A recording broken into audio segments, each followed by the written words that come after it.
Hey there, folks. Ever wondered why the conflict between Ukraine and Russia seems like it's never ending? I mean, it's been going on for so long now that it's starting to make the 100 Years' War look like a minor scheduling hiccup.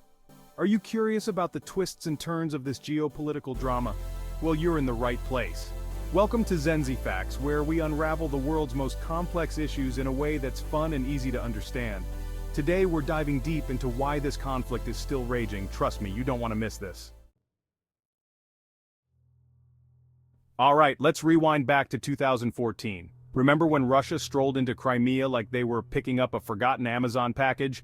That, my friends, was the annexation of Crimea, and let me tell you, it did not go down well. Ukraine was understandably upset, the international community was throwing around sanctions like confetti at a parade, and things were tense. But wait, there's more. In eastern Ukraine, pro-Russian separatists decided they wanted a slice of the independence pie, too. Suddenly, we had ourselves a full-blown territorial dispute, with both sides digging in their heels and refusing to budge.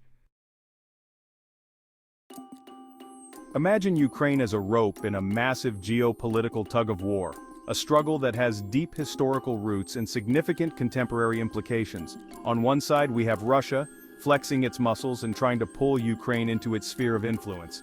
This isn't just about territory, it's about power, control, and a return to a perceived former glory. On the other side we've got NATO and the EU, cheering for Ukraine's sovereignty and independence. They see Ukraine as a potential ally, a partner in democracy, and a strategic counterbalance to Russian ambitions. It's a classic case of you can't sit with us on a global scale, where alliances and enmities are drawn with thick, unyielding lines. And guess what? Nobody wants to let go of the rope. Each side is pulling harder, investing more resources and making more strategic moves to gain the upper hand. Russia sees Ukraine as a crucial buffer zone, a way to keep NATO's influence at arm's length. For them, it's about security and maintaining a sphere of influence that dates back to the Cold War. The West, on the other hand, sees Ukraine as a democracy on the front lines of freedom, a bulwark against what they perceive as Russian aggression. They argue that supporting Ukraine is essential for the stability and security of Europe as a whole. It's a high-stakes game of geopolitical chess, and unfortunately, the pawns in this game are real people caught in the crossfire. Families are displaced, economies are strained, and the human cost is immeasurable. Diplomatic efforts continue, with peace talks and negotiations attempting to find a resolution. However, the path to peace is fraught with challenges and setbacks. The future of Ukraine hangs in the balance, a nation striving for stability amidst a storm of geopolitical ambitions. The hope is that one day the tug-of-war will end and Ukraine will find its place, free from external pressures and conflicts. Here's where things get really interesting. Ukraine is in the midst of a national identity crisis, and it's a doozy. This isn't just a political issue, it's deeply personal for many Ukrainians. The struggle to define what it means to be Ukrainian is a complex and emotional journey.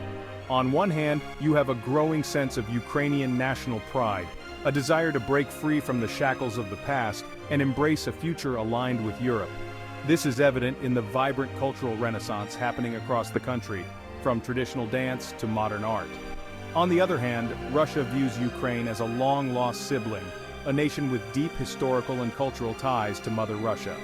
This perspective is rooted in centuries of shared history, religion, and culture, making the situation even more complicated. This clash of identities is like trying to fit a square peg into a round hole. It just doesn't work. The tension is palpable and the stakes are incredibly high for both sides.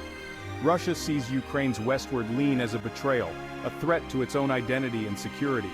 This fear is not just about losing a neighbor, but about losing a part of its own historical narrative. Ukraine, meanwhile, just wants the freedom to choose its own destiny. Thank you very much. The desire for self-determination is strong, and it's driving a wedge between the two nations. It's a recipe for disaster, and unfortunately, the pot has already boiled over. The conflict has led to significant unrest and has affected countless lives, making the quest for identity not just a philosophical debate, but a matter of survival and future direction. Chapter 4: Pipelines, Profits, and Power Plays. Let's talk about energy, baby. Energy is the lifeblood of modern economies, and the pipelines that transport it are the veins and arteries that keep everything running smoothly.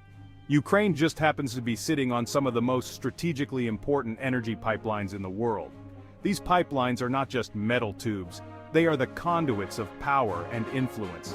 These pipelines carry Russian gas to Europe, and whoever controls the flow of gas controls a whole lot of political and economic leverage.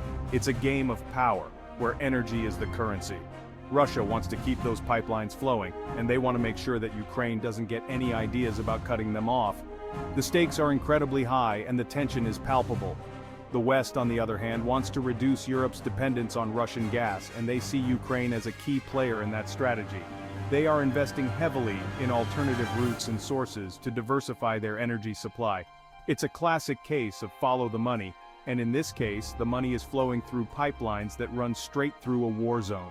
The conflict over these pipelines is not just about energy, it's about control, influence, and the future of entire regions. Chapter 5: Stalemate City. Welcome to Stalemate City, where the fighting never ends, and nobody's going home anytime soon. Neither side in this conflict has been able to deliver a knockout blow. Russia's military might is undeniable, but they've been bogged down by fierce Ukrainian resistance and a steady supply of Western weapons. Ukraine, for its part, has shown incredible resilience and determination, but they're still outgunned and outmanned by their larger neighbor. It's a stalemate, a deadly game of chess where every move seems to lead right back to where they started. And as long as this stalemate continues, the people of Ukraine will continue to pay the price. Chapter 6: The International Cheerleading Squad. It's time for a game of international Whose Side Are You On? In this corner we have Ukraine, backed by a coalition of Western nations providing weapons, training, and enough moral support to fill a stadium. In the other corner we have Russia, with their own set of allies and a whole lot of denials about their involvement in the conflict. This external support is like throwing fuel on an already raging fire. It keeps the conflict alive, makes it harder to find a peaceful resolution, and turns the whole thing into a proxy war between global superpowers. It's enough to make you want to grab some popcorn and hide under the bleachers. Chapter 7: The Politics of Stubbornness. Let's be honest, folks. Sometimes peace talks are just politicians trying to out-stubborn each other. And in the case of the Ukraine-Russia conflict, there's enough stubbornness to build a monument. Neither side wants to be seen as backing down, as giving an inch to the enemy. National pride, political calculations, and a whole lot of historical baggage are standing in the way of a negotiated settlement. It's like watching two toddlers fight over a broken toy. Nobody's going to win, and everyone's going to end up crying.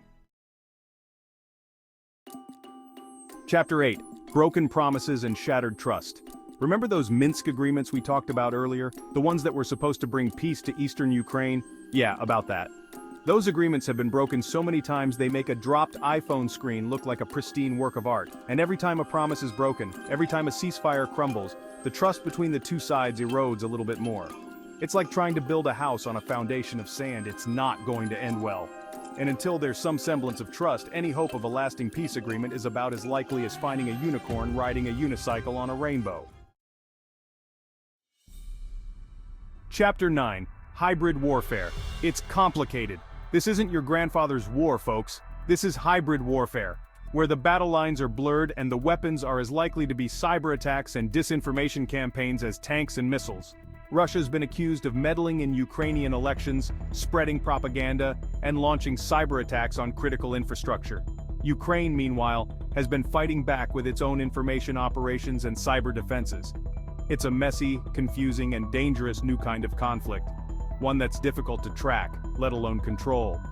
And it's making the already daunting task of achieving peace feel like trying to solve a Rubik's Cube while riding a roller coaster. Chapter 10: The Global Power Struggle. Here's the thing about the Ukraine-Russia conflict. It's not just about Ukraine and Russia, it's a symptom of a much larger geopolitical struggle, a clash between Russia and the West for influence, power, and a say in the future of the international order. Russia feels threatened by NATO expansion, by Western sanctions, and by what it sees as a campaign to weaken and isolate it. The West, on the other hand, is wary of Russia's intentions, its nuclear arsenal, and its willingness to use military force to achieve its goals.